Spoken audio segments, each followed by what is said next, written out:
Kutipan Babat Tanah Jawi tentang Geger Pacino, episode ke-9. Kumendur Semarang meminta bantuan kepada Sang Raja. 4 utusan dari Grobogan sudah melihat dengan mata kepala sendiri kesiapsiagaan pasukan Cina. Mereka kemudian minta pamit. Kapitan Singseh memberi hadiah berupa uang masing-masing 10 rial untuk mantri dari Grobogan. Untuk kedua punggawa dari Kartosuro, Ki Singseh memberi mereka masing-masing 25 rial. Semalaman berjalan 4 utusan waktu pagi sampai di Grobogan. Setelah bertemu dengan Tumenggung Martopuro, mereka minta pamit untuk laju ke Kartosuro. Martopuro menitipkan surat balasan untuk Ki Patih dan memberi beberapa hadiah. Singkat cerita, 2 utusan sudah sampai di Kartosuro. Mereka segera menghadap Ki Patih Notokusumo. Setelah membaca surat dari Martopuro dan menanyai kedua utusan, Ki Patih sangat menyesal telah menjatuhkan amarah kepada Martopuro. Apa yang dikatakan oleh Martopuro di dalam surat cocok dengan yang dilihat Wiryodikoro dan Subodirono. Karena penyesalannya itu, Ki Patih sempat meneteskan air mata. Surat dari Martopuro kemudian dibawa menghadap Sang Raja. Berkata Ki Patih kepada Sang Raja, "Paduka, ini surat dari Paridan. Serambut pun tidak ada beda dengan laporan 2 utusan yang telah menyaksikan sendiri markas pasukan Cina di Tanjung Welaan." Sang Raja tersenyum dan memeriksa surat dari Martopuro. Surat itu ditujukan kepada Ki Patih. Isinya adalah sebagai berikut. Sembah bakti saya untuk Raden Patih. Saya sudah mendapat amarah dari Paduka. Sangatlah berterima kasih. Ibarat mendapat anugerah yang besar.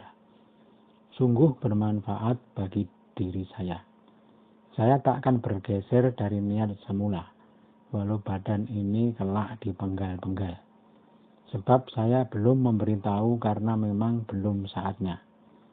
Saya punya siasat mendatangkan pasukan Kompeni untuk mengusir orang Cina. Paduka dahulu memerintahkan kepada saya agar mengupayakan perang antara Kompeni dan Cina segera meletus. Nah, langkah saya adalah untuk menindaklanjuti perintah Paduka itu. Kalau sampai gagal, saya takut karena apa yang saya katakan telah Paduka laporkan kepada Sang Raja. Saya mendapati orang Cina berbaris di Prawoto. Saya mendatangkan Kompeni untuk mengusir mereka. Saya katakan saya mendapat tugas dari Ki Patih untuk mengusir orang Cina di Prawoto. Saya minta bantuan ke Semarang. Tuan Alpiser sangat gembira karena sudah lama mendengar pergerakan pasukan Cina dan bermaksud akan memukul mereka. Namun dia belum mendapat perintah dari Paduka sehingga tidak berani. Setelah saya katakan demikian, Kompeni mengirim bantuan 30 serdadu dengan kepala pasukan seorang kornet. Juga mengirim berbagai hadiah dan senjata, serta bubuk mesiu. Pasukan Cina sudah sepakat dengan saya. Kalau Kompeni datang, kami akan pura-pura berperang. Setelah Kompeni tiba, pasukan Cina saya suruh lari bergabung ke pasukan besar di Tanjung Welaan. Sekarang di Tanjung Welaan sudah berkumpul pasukan Cina dalam jumlah besar. Abdi Paduka, Si Wiryodikoro dan Subodirono sudah menyaksikan dengan mata kepala sendiri. Kapitan Singseh sangat suka ketika saya beri berbagai macam hadiah yang berupa kain dan uang rial. Sang Raja berhenti membaca dan tertawa. Sungguh licik si Paridan, tidak mencerminkan posturnya yang pendek. akalnya ternyata setinggi langit.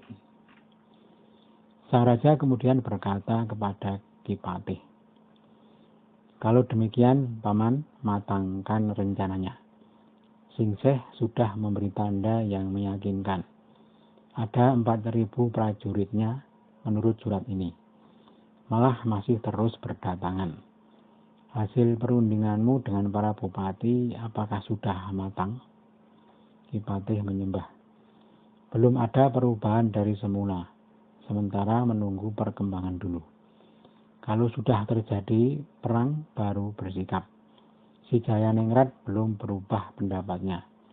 Hanya 2 abdi paduka masih segan berpendapat, si Tirtowiguno dan si Pringgoloyo.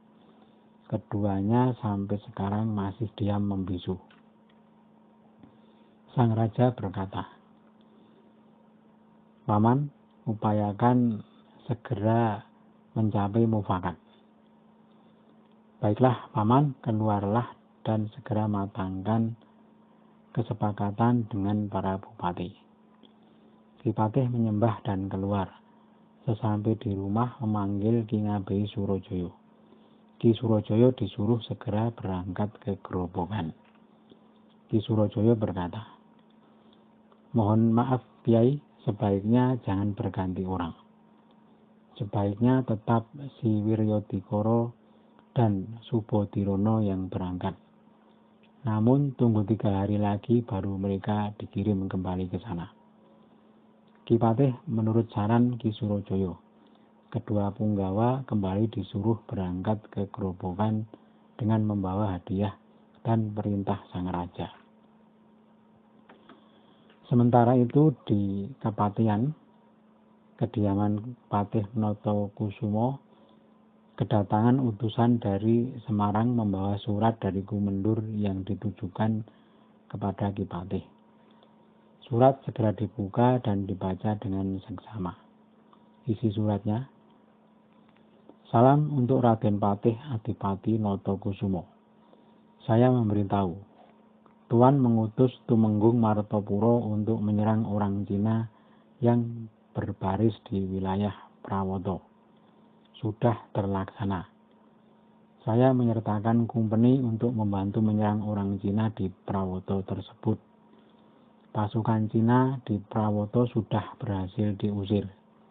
Mereka sekarang berkumpul dengan sesama orang Cina di Tanjung Wulan. Ada lagi bupati yang akan membantu Martopuro, yakni dari Demak. Sekarang hati Martopuro sudah tenang. Syukur kalau dari Kudus dan Pati mau ikut menyerang Kapitan Singseh yang menggelar barisan di Tanjung Wulan. Sangat repot kumpeni sekarang karena orang Cina berani melawan kepada yang punya negara. Kalau Tuan Patih tak segera memberi perintah kepada para bupati di pesisir untuk mengusir orang Cina, negeri Paduka terlanjur rusak oleh ulah mereka." Tamat surat dari Gumendur. Ki Patih tersenyum. Malam ini juga Ki Patih memerintahkan agar besok pagi Wiryodikoro dan Subodirono segera berangkat ke Grobogan. Kedua utusan segera berangkat dan sesampai di Grobogan segera menemui Raden Martopuro. Surat dari Ki Patih sudah diterima dan dibaca oleh Raden Martopuro. Isi suratnya, "Surat dari Adipati Notokusumo. Salam untukmu Tumenggung Martopuro. Perintah sang raja, engkau segeralah memulai. Sang raja sangat bersukacita mendengar suratmu yang kau tujukan kepadaku." Ketika surat saya haturkan dan dibaca sang raja sampai tertawa. Sang raja berkata, "Sungguh jago si Paridan ini. Akalnya seperti orang kerasukan jin. Aku sudah percaya, Paman, kalau engkau mengandalkannya. Si Paridan jangan sampai terlena. Sering-seringlah menghubungi Singseh." Itulah yang dikatakan sang raja. "Dan aku mengirim kepadamu 400 real, tumbak pendek 25, seekor kuda kore bernama si Pamuk, peci, 14 sumpit dan busur 2 buah masing-masing dengan 50 anak panah. Pesanku, berhati-hatilah yang rapat kalau menerapkan tipu daya. Si Kumendur telah berkirim surat kepadaku menceritakan apa yang telah engkau lakukan. Dia meminta agar Bupati Pesisir dikerahkan untuk membantu memerangi orang Cina. Namun permintaannya belum aku kabulkan. Juga masih menunggu perintah sang raja. Setelah membaca surat, Raden Martopuro tertegun. Sejenak kemudian dia berkata kepada 2 utusan, "Ini Ki Patih rupanya kapok telah marah kepadaku." Ketiga orang itu tertawa ngakak di belakang musola. Raden Martopuro berkata, "Dinda, mari temani saya merayakan hari ini." Wiryodikoro tanggap isyarat Raden Martopuro yang mengajak makan bersama. Berkata Wiryodikoro, "Mari, saya layani Tuan." Ketiganya lalu makan bersama. 3 hari lamanya 2 utusan berada di Grobogan. Keduanya lalu minta pamit pulang ke Kartosuro.